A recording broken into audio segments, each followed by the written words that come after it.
सुप्रभात। ट्रिग्नोमेट्री में हम लोग सम और माइनस के एंगल को हम लोग ने कंटिन्यू किया था। नाउ इसमें जो संबंधित प्रॉब्लम था हम लोग उसको साइन सी साइन डी के माध्यम से कर रहे थे, जिसमें sine C plus sine D, sine C minus sine D, cos C plus cos D, cos C minus cos D था।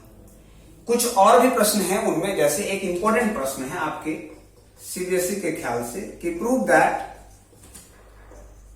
Cos alpha plus cos beta plus cos gamma plus cos alpha plus beta plus gamma must be equal to 4 cos alpha plus beta by 2 cos beta plus gamma by 2 and cos gamma plus alpha by 2। देखिएगा ये प्रश्न important है आपके CBSE के नजर से, इसलिए क्योंकि इसमें साइक्लिक ऑर्डर है ट्रिग्नोमेट्री का, और इस साइक्लिक ऑर्डर को हम लोग सॉल्व कैसे करेंगे। एक बार अगर आप एलएचएस लेते हो तो ये हमारा फॉर्मूला हो जाएगा 2 cos alpha plus beta by 2 और cos alpha minus beta by 2।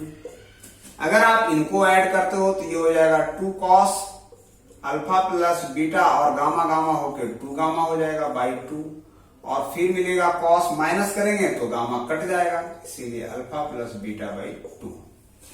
Now 2 cos अगर आप कॉमन लेते हैं तो ये कॉमन आ जाएगा, आपके पास बचेगा cos alpha plus beta plus 2 gamma by 2 plus cos alpha minus beta by 2।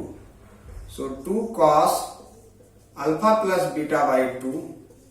Now this angle को अगर C माने और दिस एंगल को अगर आप D माने तो ये क्या हो जाएगा 2 कॉस, अगर एक बार जोड़ेंगे तो देखिए ये बीटा और ये बीटा कैंसिल हो जाएगा, 2 alpha plus 2 gamma by 2।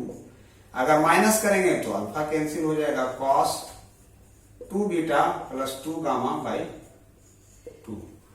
So 2 cos alpha plus beta by 2 और ये आपका हो जाएगा 2 cos gamma plus alpha by 2 और cos beta plus gamma by 2। ध्यान रखिएगा डिवाइड 2 होने के कारण यहां 4 होना चाहिए था, इसीलिए ये हो जाएगा 4 cos alpha plus beta by 2 cos beta plus gamma by 2 और cos gamma plus alpha by 2। तो इस प्रकार से आपको ये रिजल्टेंट मिलेगा साइक्लिक। नाउ इसमें कुछ और भी अच्छे प्रश्न हैं जिसको अभी हम लोग चर्चा करेंगे। जैसे एक और प्रश्न है जो सीबीएसई पॉइंट ऑफ व्यू से इंपॉर्टेंट है, और वो ये है कि prove that cos 20 cos 40 cos 60 cos 80 is equal to 1/16। तो मैं आपको बता दूं इस तरह का प्रश्न क्या है। इस प्रश्न की जो सबसे पहली पहचान है वो ये है कि इनके एंगल के डिफरेंसेस सेम है, लेकिन यह अनिवार्य नहीं है, जरूरी नहीं है कि सेम हो, डिफरेंस भी हो सकता है। कहीं की गैप 20 हो, कहीं का गैप 30 भी हो सकता है। दूसरी बात, एक कॉस सीरीज का प्रश्न है, दूसरा साइन सीरीज का होगा, और तीसरा combination of sine and cos series का होगा। तीसरी बात, इसमें 4 हैं आपके, 4 मल्टीपल फैक्टर हैं। यह जरूरी नहीं है कि 4 ही हो, 3 भी हो सकता है, 5 भी हो सकता है, मीन 7 भी हो सकता है और ऑड भी हो सकता है, इनकी दोनों की प्रोबेबिलिटी है। तो इन सारे प्रश्नों की जो खास विशेषता होती है वो की पॉइंट जिसको कहते हैं कि इन सारे में से किसी एक का नोन एंगल आपके पास होगा जिसको आप डायरेक्टली जानते हैं। और इसमें हम लोग जो फॉर्मूला यूज करेंगे वो करेंगे 2 cos x cos y must be equal to cos x plus y plus cos x minus y। तो कैसे यूज करेंगे जरा देखिए। आपको करना है कि एलएचएस ले लो, जो नोन वैल्यू है उसको लेंगे तो ये हो जाएगा हाफ, एक ब्रैकेट बनाएं और इन 3 में से किसी 2 वैल्यू को एक साथ रखें। तो हमने इनको रखा, आप किसी को भी रख सकते हैं, इसके लिए कोई रिस्ट्रिक्शन नहीं है, ये बात ध्यान रखेंगे। अब जरा देखिए, अगर आप 2 प्रोडक्ट कॉस में है तो इसके पहले एक हमको मल्टीपल 2 चाहिए, तो हम लोग क्या करेंगे, एक मल्टीपल यहां 2 देंगे और इसको बैलेंस कर देंगे। तो ये मिल जाएगा 1/4। और देखिए अगर इस फॉर्मूला से टूटता है तो एक बार एंगल प्लस एक बार एंगल माइनस, मीन्स इसको x मानो इसको y मानते हैं, तो ये हो जाएगा cos 100 और एक बार हो जाएगा cos 60 और cos 40 degree. 1/4 cos 100 plus 1/2 cos 40। ये ध्यान रखेंगे, टूटने के बाद फिर आपको एक नोन वैल्यू मिलेगा, ये कंफर्म है।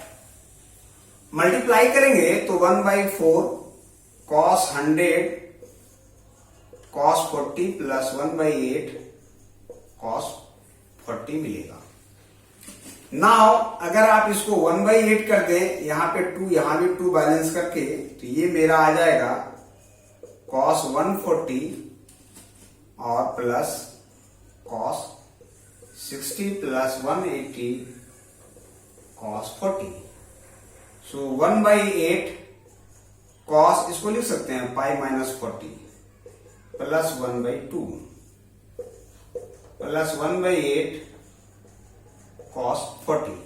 सो पाई से एंगल प्लस या minus, there should be no change. So 1/8 और ये हो जाएगा cos 40, लेकिन सेकंड क्वाड्रेंट के कारण ये नेगेटिव। So plus 1/8 cos 40। अब जरा देखिए, और प्लस 1/16, ये वैल्यू कैंसिल हो जाएगा 1/16। So this is the RHS value. Now अगर आपको मैं एक साइन सीरीज का प्रॉब्लम बताने का प्रयास करता हूं कि इसमें हम लोग कैसे सॉल्व करेंगे। जैसे सपोज कीजिए कि साइन का जो प्रॉब्लम है वो ये है। Let us suppose the problem is in the sign is कि सेम द क्वेश्चन, मान लीजिए यही क्वेश्चन को अगर हम करते हैं sin 20, sin 40, sin 60, sin 80, ये 3/16 आना चाहिए। तो देखिए ये एक नोन वैल्यू मेरे पास है, इसीलिए √3/2, और कोई भी दो को रखें तो हम लोग रख रहे हैं sin 80 को और sin 20 को। sin 40 को हम लोगों ने बाहर किया, यहाँ 2 मल्टीप्लाई किया according to the requirement of the formula. 2 multiply करने के बाद ये आ गया √3/4। और देखिए मेरे पास फॉर्मूला है, क्या है कि 2 sin x sin y cos x minus y minus cos x plus y, ये ध्यान रखना है। तो एक बार एंगल माइनस एक बार एंगल प्लस, अगर माइनस करते हैं तो ये हो जाएगा cos 60 डिग्री, और माइनस प्लस करते हैं तो cos 100 और ये हो जाएगा sin 40। सो √3/2 4 और ये हो जाएगा आपका √3/2, नहीं sorry, cos 60 degree 1/2 minus cos 100 और sin 40। सो √3/8 माइनस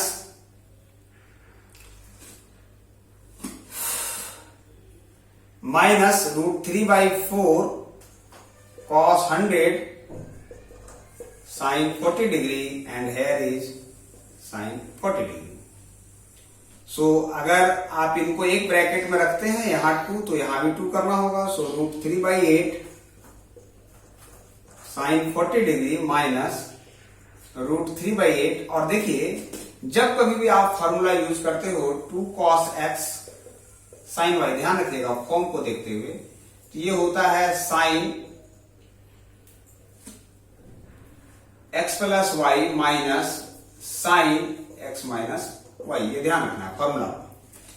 इसीलिए ये हो जाएगा sin, एक बार माइनस करेंगे तो 60 और एक बार प्लस करेंगे तो यहां 140 और माइनस करेंगे तो sin 60। सो √3/8 sin 40 माइनस √3/8 और ये हो जाएगा sin pi minus 40 minus sin 60 degree, so √3/2। Now अगर आप मल्टीप्लाई करते हो तो साइन देखिए इसमें कोई चेंज नहीं आएगा, ये आपका अगेन sin 40 ही डिग्री हो जाएगा। और मल्टीप्लाई अगर करते हैं तो ऐसे केसेस में √3/8 sin 40 डिग्री -√3/8 sin 40 और प्लस 3/16, ये कैंसिल हो जाएगा, सो 3/16। तो ये आपको ध्यान रखना है कि इनके सीरीज ऑफ क्वेश्चन मिलेंगे और इनमें एक क्वेश्चन नहीं मिलेगा, ऐसे सीरीज के कई क्वेश्चन मिलेंगे जिसमें साइन भी होगा, कॉस भी होगा और combination of sine and cos दोनों होगा। ये बात आपको ध्यान रखना है। और इसके नेक्स्ट क्लास में जो हम आपको पढ़ाएंगे उसको हम लोग कहते हैं multiples of half angle, means किसी पूरे एंगल का हाफ एंगल में क्या फॉर्मूला होगा।